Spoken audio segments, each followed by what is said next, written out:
bonjour ou rebonjour à toutes et à tous. Merci d'être avec nous. Merci aussi de nous regarder en live et online. On va passer 45 minutes ensemble sur un autre sujet qui est l'avenir de la mobilité. Et à mes côtés, il y aura 3 personnes qui vont intervenir. Donc j'aurai le plaisir de recevoir Agneta Damy de Cities Bordeaux, Guillaume Ficat-Andrieux d'Ecov et Manon Graziadel de Paravol. Et je vais vous inviter à me rejoindre sur scène.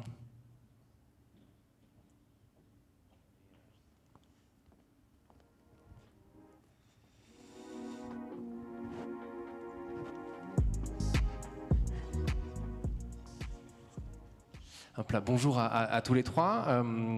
Donc 45 minutes ensemble sur l'avenir de la mobilité. Je vais vous laisser vous présenter chacune et chacun à votre tour. Manon, je vous laisse commencer. Donc Office Manager chez Paravol. Tout à fait. Donc bonjour. Pour résumer, Paravol, c'est une marque qui fait partie du groupe Malineo. Malineo a pour raison d'être d'accompagner les utilisateurs vers leur transition pour une mobilité plus douce. Très bien. Rapide présentation et on enchaînera tout à l'heure de toute façon.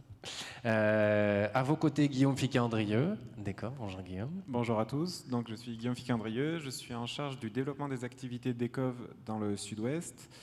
Et donc chez Ecov, on propose des lignes de covoiturage sans réservation, donc qui se démarquent des plateformes de covoiturage que vous pouvez tous connaître. On vient proposer en fait du covoiturage spontané et on vient en fait capter les flux de véhicules en circulation dans les territoires. Mais je vous détaillerai tout ça. Exactement, merci. Et Agneta Damy, chargée de communication à Cities Bordeaux. Bonjour Agneta. Bonjour à tous. Je travaille chez Cities Bordeaux. Cities, on est une coopérative locale. On fait aussi partie d'un réseau national de coopératives et donc à travers la France, on propose localement un service d'autopartage, donc des voitures en libre service qui viendra en fait remplacer les véhicules du foyer pour les particuliers ou les véhicules de société pour les pros. Voilà. Parfait, merci. Et justement, dans cet avenir de la mobilité, ce sera intéressant de voir les synergies qui sont possibles entre tout le monde pour mieux bouger demain, j'ai envie de dire. En tout cas, avoir une mobilité un petit peu plus responsable. Manon, donc chez Paravol, l'idée c'est que les vélos soient identifiables comme une voiture. Est-ce que vous pouvez nous en dire un petit peu plus ? Qu'est-ce qu'il y a derrière ça et comment, dans cette logique-là, c'est aussi venir rassurer les utilisateurs pour qu'ils utilisent de plus en plus leur vélo ? Tout à fait. Donc en fait, ce qu'il faut savoir, c'est que depuis le 1er janvier 2021, l'identification des vélos, ce qui pourrait s'apparenter à l'immatriculation d'une voiture, est devenue obligatoire. C'est parti d'un constat que, déjà premier frein pour une personne qui se décide à aller en vélo au travail ou dans son quotidien, c'est le vol de vélo. On s'est rendu compte qu'en fait, sur les 400 000 vélos à peu près volés en France par an, il y en avait peut-être 150 000 de retrouvés, et ça s'arrêtait là parce qu'on n'avait pas d'informations sur son propriétaire. Donc, Paravol, nous, on est un opérateur agréé par l'État. Aujourd'hui, on est 7 opérateurs agréés par l'État pour l'identification des vélos. Donc, c'est un numéro unique qui est apposé sur un vélo, qui permet de remonter jusqu'à la piste de son propriétaire et ainsi lui restituer s'il est retrouvé. Et plus généralement, nous, chez Malineo, on propose des services en fait pour sécuriser et accompagner cet utilisateur. Le but, c'est simple, c'est l'utilisateur, il n'a plus qu'à pédaler et nous, on s'occupe de tous ces autres problèmes qu'il peut rencontrer au quotidien. Et alors justement, comment on fait si on est détenteur ou détentrice d'un vélo pour être identifié ? Enfin, comment ça se passe concrètement ? Parce que pour le coup, mon vélo n'est pas identifié, donc comment je fais ? C'est pas bien. L'obligation est portée sur les distributeurs et fabricants. Donc en fait, si depuis 2021, a priori, toutes les personnes qui ont acheté un vélo, que ce soit sur Internet ou dans un magasin, ont eu un identifiant. Si ce n'est pas le cas, il faut se retourner vers son distributeur, car c'est vraiment la loi oblige le distributeur à le faire. On ne peut pas, nous, directement marquer des vélos. D'accord, donc si on a acheté un vélo avant, par contre... Là, encore une fois, on va vers son vélo 6 préféré à côté de sa rue et on demande à une identification du vélo. Ok, très bien. Et alors vous parliez justement de lever les freins, parce que l'idée c'est de faire en sorte que les usagers, potentiellement plutôt en voiture, passent plutôt sur le vélo. Comment on fait pour réussir à lever ces freins et est-ce que ça fonctionne ? Oui, alors le constat qui a été fait depuis quelques années, c'est qu'auparavant le vélo c'était du loisir. C'était pour aller se balader, pour faire une rando. Aujourd'hui, c'est un moyen de transport. Donc les besoins et les attentes des utilisateurs ont complètement changé. Ils ont besoin de plus de réactivité. Si vous, je ne sais pas, je vais dire un exemple, si vous crevez un pneu là sur la route, ça n'a pas le même impact si vous alliez vous promener que là, vous allez au travail, vous êtes en retard. Donc nous, tout ce qu'on met en place, ça va être de l'assistance, de l'assurance. Le but est vraiment de sécuriser l'utilisateur, de sécuriser son moyen de transport et son utilisation au quotidien pour qu'il ne perde plus de temps.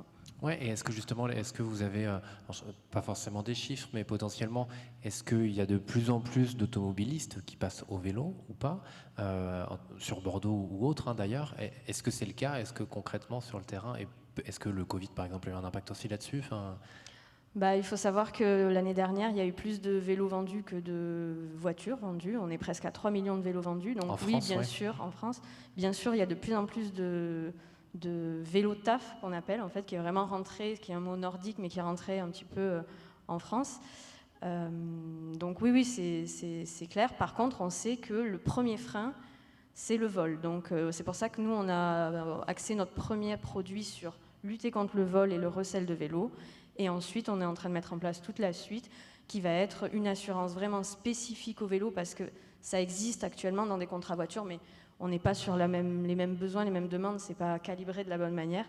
Donc venir amener tout ce qui va aller autour pour faire en sorte que ça marche bien. Et donc on parlait des vélos neufs, mais les vélos d'occasion, c'est aussi, vous vouliez faciliter l'entretien, c'est ça? Oui, sur les vélos d'occasion, vu qu'il y a de plus en plus de vélos mis sur le service et qu'en plus on est dans une économie où on essaye de freiner un petit peu la surconsommation, le marché de l'occasion a connu un grand essor et va connaître encore beaucoup de succès les années prochaines. Donc nous, ce qu'on a voulu mettre en place, c'est à l'image de la voiture, encore une fois, comme un contrôle technique de vélo qui viendrait faciliter en fait la revente entre particuliers au niveau des vélos. Donc rassurer l'acquéreur, voilà, votre vélo il est en bon état, son prix c'est celui-ci, mais voici pourquoi, voilà.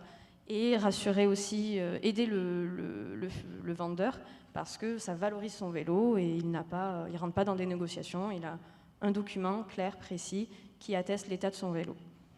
Et j'imagine qu'il y a aussi, alors je ne sais pas à quel point Parabole est en lien avec, parce que pour qu'il y ait plus de vélos, il faut aussi plus de pistes cyclables, plus de sécurité sur la route, parce que si on a plus de vélos mais que les routes ne sont pas adaptées, c'est pas génial non plus. Tout à fait, il va falloir améliorer le partage des routes, ce qui est déjà fait dans beaucoup de villes.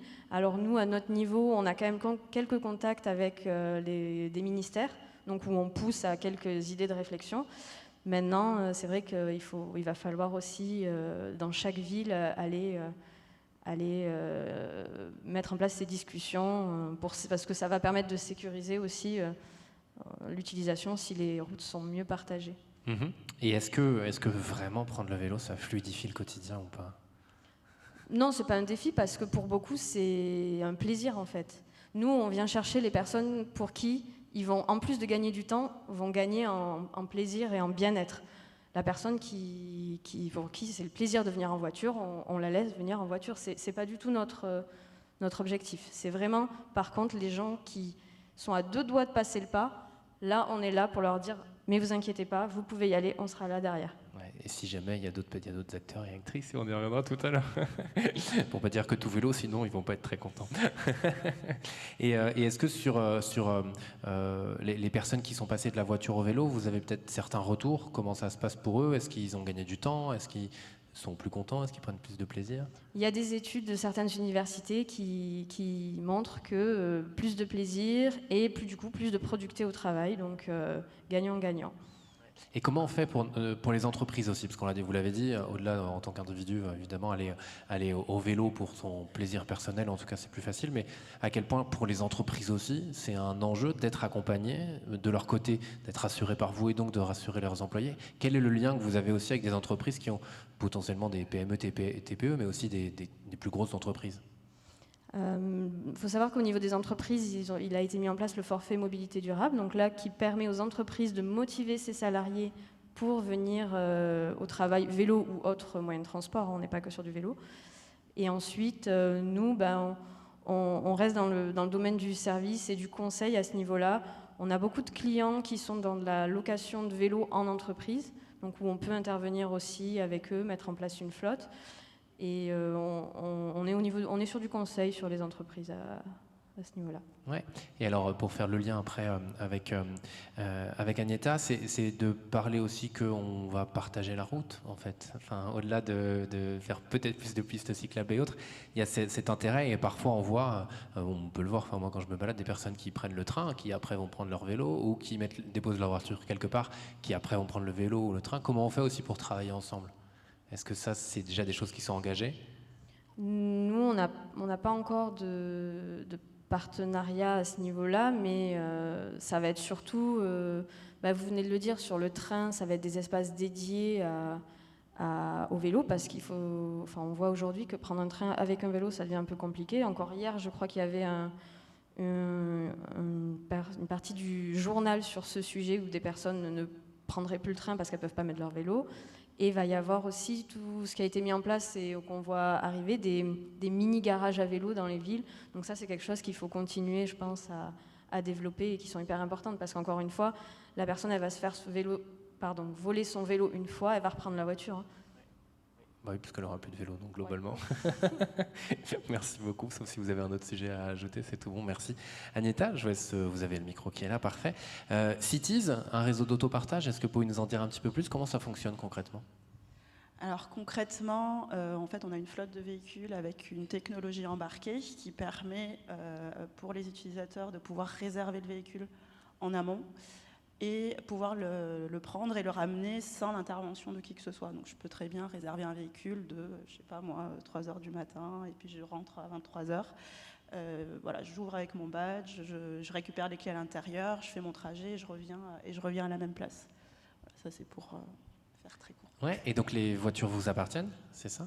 Oui, la majorité nous appartiennent. Après, on a un partenariat, alors ça a été lancé d'abord à Nantes, avec Titi Floris. Alors Titi Floris, c'est une SCOP qui fait du transport de personnes et qui, depuis le mois de mai, a intégré 16 de leurs véhicules dans notre flotte avec notre technologie.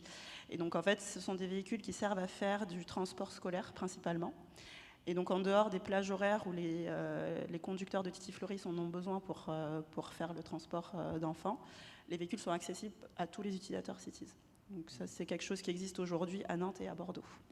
Et alors pourquoi, imaginons que moi j'ai une voiture, pourquoi je m'embêterais à prendre une autre voiture et non pas la mienne? Quels sont les intérêts en fait de cet autopartage?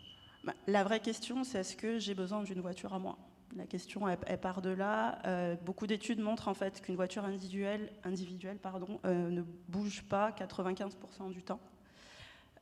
Donc est-ce que vraiment on a besoin de la voiture? Et donc en fait nous on vient à ce moment-là, c'est-à-dire que pour quelqu'un qui a besoin par exemple de prendre la voiture absolument tous les jours pour aller au travail parce qu'il habite à 30 bornes de son boulot ou parce qu'il n'y a pas d'autres moyens, là effectivement on sera pas pertinent. Par contre, pour quelqu'un qui peut faire autrement au quotidien, le vélo, les transports en commun, la marche, de temps en temps, il y aura quand même besoin d'une voiture pour des grosses courses, pour partir en week-end en famille, pour un rendez-vous, enfin peu importe, il y a beaucoup de trajets. C'est là où l'autopartage est intéressant, en fait. Donc la question, c'est est-ce que j'ai besoin de ma voiture? Et après, si je la vends, comment je fais? C'est quand j'en ai besoin. Et nous, on est là. Complètement. Et peut-être, la question me vient en tête, peut-être en termes de coût. Est-ce que c'est plus avantageux aussi? Alors j'imagine que vous avez peut-être fait des calculs, je ne sais pas, si on prend une Cities tous les jours, effectivement c'est peut-être plus avantageux d'avoir sa propre voiture, mais est-ce qu'il y a un seuil à se dire en fait là ma voiture personnelle, individuelle, autant basculer sur de l'autopartage? Oui, alors le coût en fait c'est surtout sur la distance qu'on parcourt dans l'année. Autour de 9 000, 10 000 km par an, on peut commencer à se poser la question de garder un véhicule personnel. Par contre, si on fait moins, ce qui est le cas de la majorité des gens en France, là, du coup, mais c'est un calcul qui se fait vraiment sur l'année, parce que quand on possède sa voiture, on a déjà soit payé à l'avance, soit on a déjà engagé des frais, et on a aussi des frais qui sont fixes tous les mois. Du coup, on ne se rend pas forcément compte de ce que ça coûte. Et c'est surtout que dans l'autopartage, on paye chaque utilisation. Donc parfois, un trajet peut paraître cher tout seul. Mais au final, quand on le lise sur l'année, quand on compare avec ce que nous aurait coûté un véhicule individuel, on voit que parfois, c'est peut-être moins cher. C'est surtout avec moins de soucis au quotidien. Oui, j'imagine. Et donc, Cities à Bordeaux, ça existe depuis un peu plus de 20 ans, c'est ça. Est-ce que vous voyez une évolution un petit peu au fil des 20 ans? Est-ce qu'il y a de plus en plus d'autopartage? Si vous êtes toujours là, j'imagine que oui, mais comment ça se passe? Est-ce qu'il y a une évolution à la fois des mentalités et des usages? Oui, alors je n'étais pas là il y a 20 ans. Mais oui, donc c'était une association sur Bordeaux en tout cas qui a démarré il y a un peu plus de 20 ans. Et moi, ça fait 6-7 ans que je suis chez Cities. Et ce que je note surtout aujourd'hui, c'est que on commence à se poser la question. Déjà, on commence à moins faire l'amalgame entre autopartage et covoiturage, parce que souvent, quand on dit autopartage, on pense covoiturage. Il y a beaucoup plus de questions qui se posent aussi. Le confinement a amené ça. Est-ce que j'en ai vraiment besoin? Voilà, on se pose vraiment beaucoup de questions et du coup, ça amène au moins la réflexion et c'est plus simple aussi d'en parler aujourd'hui, de parler de la voiture comme un objet d'usage et non pas une possession signe de réussite ou de... Ouais, complètement. Et est-ce que c'est, enfin, j'imagine que c'est, au final, ces voitures, ça vient en complément des transports. Enfin, on parlait tout à l'heure j'allais dire du faire ensemble, mais c'est quasiment ça. En fait, c'est du partage de la route. Comment chaque voiture, vélo, transport en commun, etc. Comment ça fait un tout. C'est vraiment dans cette logique de complément, en fait. Oui, complètement. Ce que je disais tout à l'heure, c'est nous, on vient en complément pour les personnes qui peuvent faire autrement au quotidien et qui du coup vont pouvoir aller à vélo au boulot, et puis la voiture, elle sera là pour un besoin spécifique où il y a vraiment besoin de la voiture, ou du moins c'est plus compliqué à pied ou à vélo, quoi. Et alors on en parlait un petit peu tout à l'heure, on parlait du fonctionnement aussi pour les vélos. J'ai besoin de louer une voiture, ça se passe comment? Et où est-ce que je vais la récupérer aussi? Parce que sur la métropole, donc, il y a à peu près 150 véhicules, c'est ça? Qui sont une petite dizaine de communes, si je ne dis pas de bêtises. Comment ça se passe demain? J'ai besoin de prendre une voiture. Alors ça commence par une inscription. Mhm. Donc on s'inscrit, on a son compte. Et ensuite, on accède donc au planning et la carte des stations. En fait, on a plusieurs types plusieurs modes d'autopartage. Il y a l'autopartage en boucle qui est classique. En gros, ce sont des véhicules qui sont stationnés à des emplacements spécifiques, des emplacements réservés. Et donc, en tant qu'utilisateur, je réserve un créneau horaire. Je vais à l'endroit où se trouve la voiture, je fais ce que j'ai à faire et je la ramène à la même place. Il y a aussi ce qu'on appelle le free floating, ce qui est un peu à la mode, entre guillemets, c'est les trottinettes, les vélos qu'on voit aujourd'hui. Donc c'est à peu près le même principe. Là, c'est donc pas de réservation à l'avance, c'est plus du spontané. Je regarde s'il y en a une à proximité. Sur Bordeaux, c'est l'intra-boulevard. Ça correspond à la zone de l'intra-boulevard à peu près. Donc je prends le véhicule, je fais ce que j'ai à faire et je ne suis pas obligée de revenir à la même place. Je suis juste tenue de revenir dans cette zone-là sur une place de stationnement légale. Et on parlait donc des usagers. Est-ce que maintenant vous voyez que les demandes augmentent? Est-ce que depuis le Covid, là on en parlait tout à l'heure, il y a aussi une augmentation des demandes? Comment ça se passe là aussi à ce niveau-là? Parce que c'est vrai qu'il y a aussi un enjeu de communiquer et d'informer, bien évidemment, j'imagine que vous en faites. Comment on fait pour aussi aller toucher les personnes et les informer? Alors, on n'a pas des gros budgets com. Ouais. Ce qui marche très bien aujourd'hui, on a noté, c'est le bouche à oreille beaucoup. Mmh. Nos véhicules qui sont dans les rues, on commence à les voir. On commence à les voir, ouais. Parce qu'il commence à en avoir beaucoup, donc ça commence à se voir. C'est vraiment quotidien. C'est vrai qu'au quotidien, nous, on va communiquer. C'est aussi l'impact du réseau. En fait, aussi le réseau Cities, comme on partage la marque. Localement, on reste des structures indépendantes, mais on utilise beaucoup de choses, dont la marque et la communication. Donc, effectivement, en fonction des localités, il y a aussi des cultures locales qui sont différentes. Je pense à l'Alsace et Alpe-Loire, Grenoble, où il y a les plus grosses flottes Cities, et aussi une culture du vélo, du partage, qui est plus forte qu'à Bordeaux, par exemple. C'est vraiment une culture globale en fait de ces Oui. mobilités d'avenir en fait. Tout à fait. Une façon de fonctionner différemment. Parfait, merci Agneta. Guillaume, on va parler un petit peu des COP. Je vais vous laisser le présenter. Donc opérateur de ligne de covoiturage et d'arrêt sécurisé. Et ça consiste en quoi exactement? Ouais, je ne l'ai pas précisé. Donc on est une start-up, on est une petite centaine, une start-up de l'économie sociale et solidaire aussi. Petite centaine quand même, Et c'est pas mal. on est 90 exactement, voilà. Et donc on déploie des lignes de covoiturage en partenariat avec les collectivités locales. C'est-à-dire qu'on ne travaille effectivement qu'avec la sphère publique. Et on essaie de viser en fait des services publics de covoiturage. Donc à savoir, on va déployer les lignes là où la collectivité le juge pertinent. Et donc ça permet notamment de garantir la bonne complémentarité avec les transports publics et les autres formes de mobilité. Et de bien cibler, on va dire, les trajets sur lesquels on souhaite développer le covoiturage. Parce que le covoiturage, évidemment, n'est peut-être pas souhaitable partout et tout le temps. Mais voilà, juste quelques chiffres pour introduire. Malgré, on va dire, tous les efforts consentis sur la période récente en matière de transport public, sur les politiques cyclables, la mobilité routière continue de structurer aujourd'hui les déplacements, puisque 80% des distances parcourues en 2019 le sont encore en voiture. Et donc on voit bien et dans ces 90%, une grosse partie en fait se fait seul au volant. Les derniers baromètres qui sont sortis, notamment de Vinci Autoroute, montrent entre 8 et 9 Français sur 10 sont seuls au volant sur toutes les pénétrantes d'agglomération. C'est le cas à Bordeaux, par exemple. Et donc évidemment, ça fait plein de sièges libres, tout ça. Ça a été estimé, d'ailleurs, dans un rapport de la commission Durand en 2018, ça a été estimé à 60 millions de sièges libres en circulation tous les jours en France. Donc l'idée, c'est vraiment de venir capter cette valeur-là et de la mettre au service de solutions de mobilité complémentaires au transport public. Et donc c'est un peu tout le travail qu'on cherche à faire chez ECOV. C'est énorme, 60 millions de sièges vides par jour. C'est juste énorme. Et donc, alors, ça se passe comment? Parce que donc là, cette fois-ci, on parle bien de covoiturage et non pas d'autopartage. On a bien compris que c'était deux choses différentes. Comment ça se passe aussi bien côté conducteur, enfin propriétaire de la voiture, que passager? Est-ce qu'on lève la main et la personne, est-ce qu'on fait du pouce? Enfin voilà, est-ce que vous pouvez nous en dire un petit peu plus? Oui, je disais, on fait des lignes de covoiturage sans réservation. En fait, on va justement essayer de contourner le principal frein au covoiturage. On parlait le vol est par exemple un frein au vélo. Dans le covoiturage, c'est la contrainte d'organisation. Beaucoup de Français se disent dans les enquêtes prêts à covoiturer. Souvent, ils ne trouvent pas toujours en fait quelqu'un avec qui covoiturer. Ils n'ont pas forcément les solutions, les services. Ils ont parfois des aires mais pas des services, des fois des services mais pas des aires. Enfin, voilà. Et on verra que comme pour le vélo aussi, on a besoin d'un écosystème favorable au covoiturage qui passe à la fois par des infrastructures et des services. Donc nous, on s'attaque à la brique servicielle, mais vous le verrez avec des infrastructures également.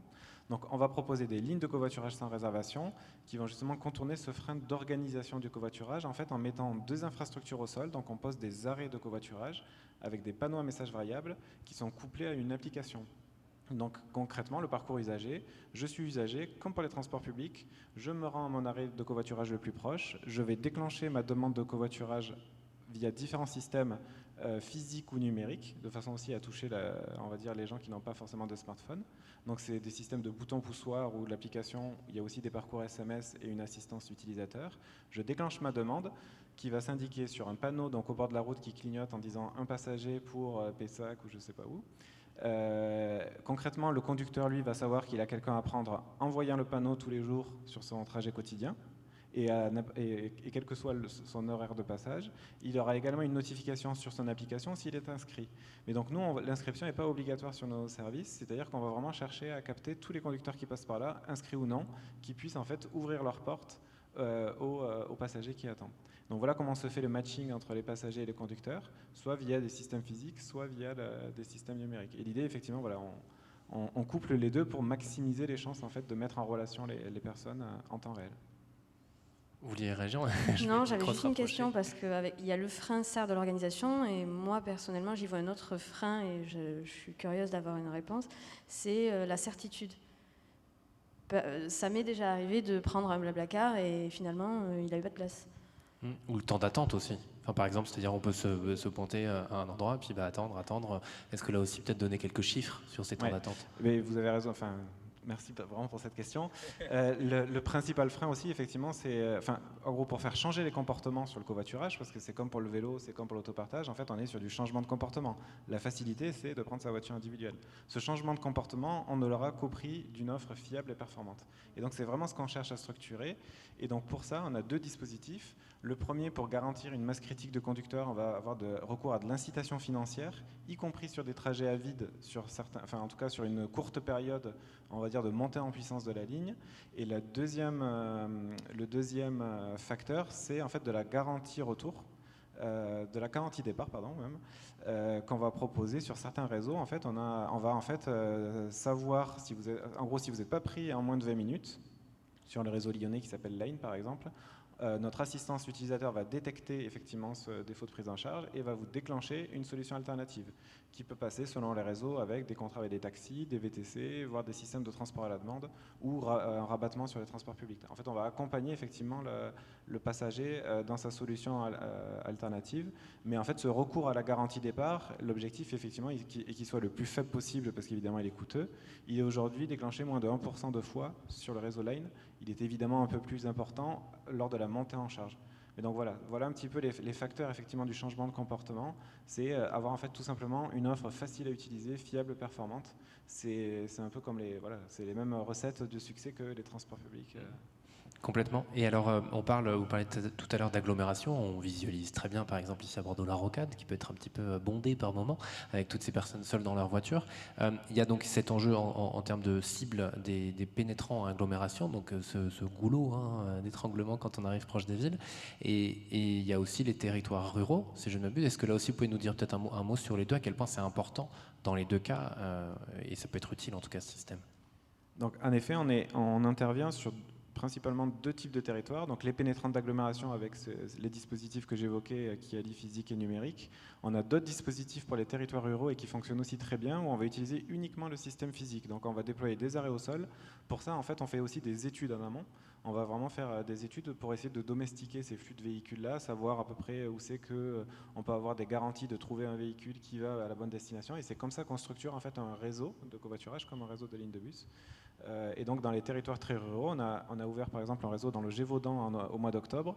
Donc Gévaudan, c'est un territoire très peu dense, ça fait partie avec la Lozère, avec la Creuse, c'est les deux départements les moins denses de France. Donc là on est à Marvejols, 4500 habitants, qui est la centralité du Gévaudan. Et donc on travaille un réseau de lignes de covoiturage, notamment pour accéder à la centralité Marvejols.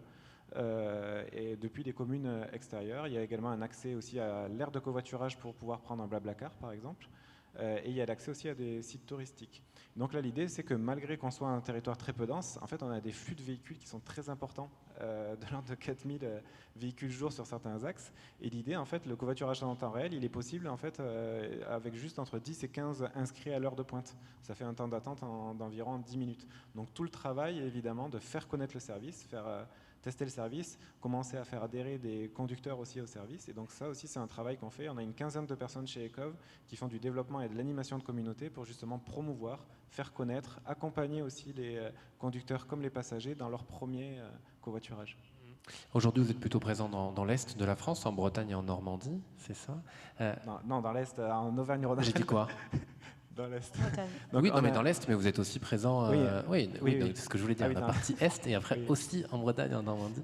On a 25 réseaux aujourd'hui en service, effectivement, principalement en Auvergne-Rhône-Alpes. On en a également en Grand Est, effectivement. On en a à Rennes.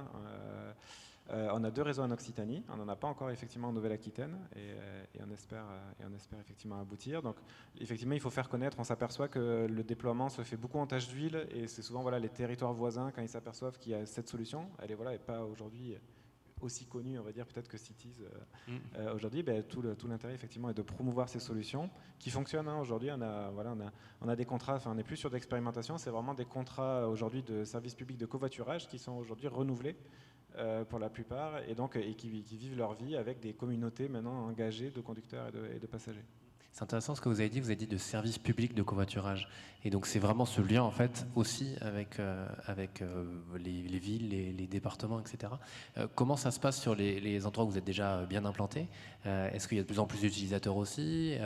Est-ce que, j'imagine que oui, j'espère, les villes sont contentes de ce qui se passe? Est-ce que on peut avoir un peu plus peut-être d'éléments sur là où ça se passe et où c'est déjà implanté, peut-être des éléments de réussite. Je sais pas ce qu'on met derrière réussite, mais...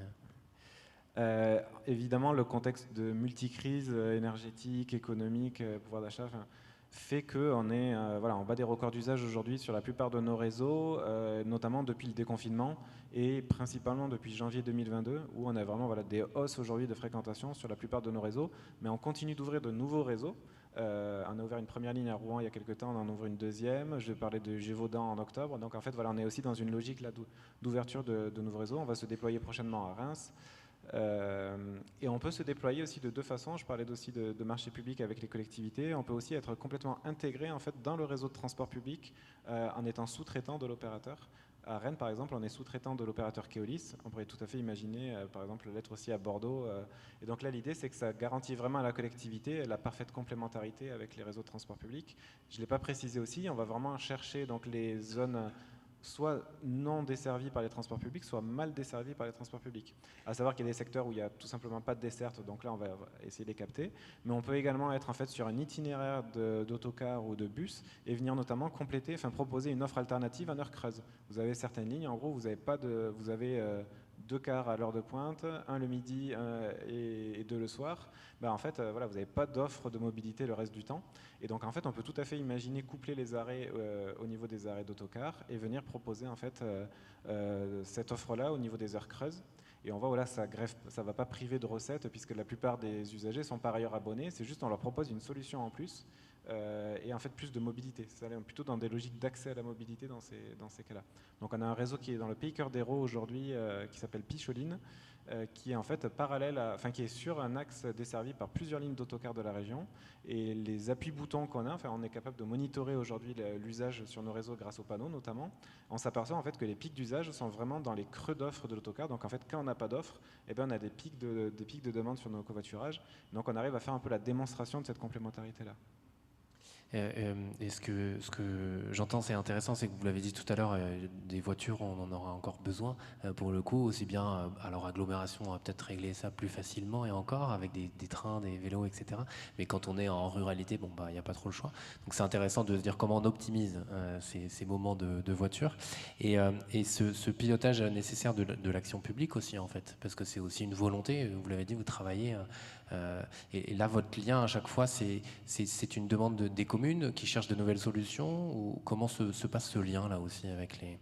Alors ça vient un peu de toutes parts, les demandes. On a voilà, aussi bien des élus, des techniciens qui nous sollicitent parce qu'effectivement ils ont de plus en plus de remontées usagées et de demandes de solutions de covoiturage. Nous on travaille le plus souvent avec des autorités organisatrices de la mobilité qui peuvent être donc soit locales, soit régionales, puisque c'est elles qui ont on va dire, la compétence pour déployer ces lignes de covoiturage. Donc c'est plutôt comme ça que ça se passe. Ouais, parfait. Sauf si vous vouliez ajouter quelque chose. Mais très bien, merci. Peut-être un dernier tour de table sur, vous l'imaginez comment, la mobilité demain, on a déjà eu quelques éléments là pour le coup, mais si on se projette encore plus que ce qui est déjà existant potentiellement, vous l'imaginez comment? Je vais reprendre le tour que j'ai commencé tout à l'heure. Manon, demain, on se déplace comment? Bah demain, on a le choix, que ce soit le vélo, la voiture, le covoiturage, l'autopartage ou autre. On a le choix, on a de la réactivité et on est en sécurité. Enfin, voilà, on ne prend pas de risques. Pour moi, je le vois comme ça.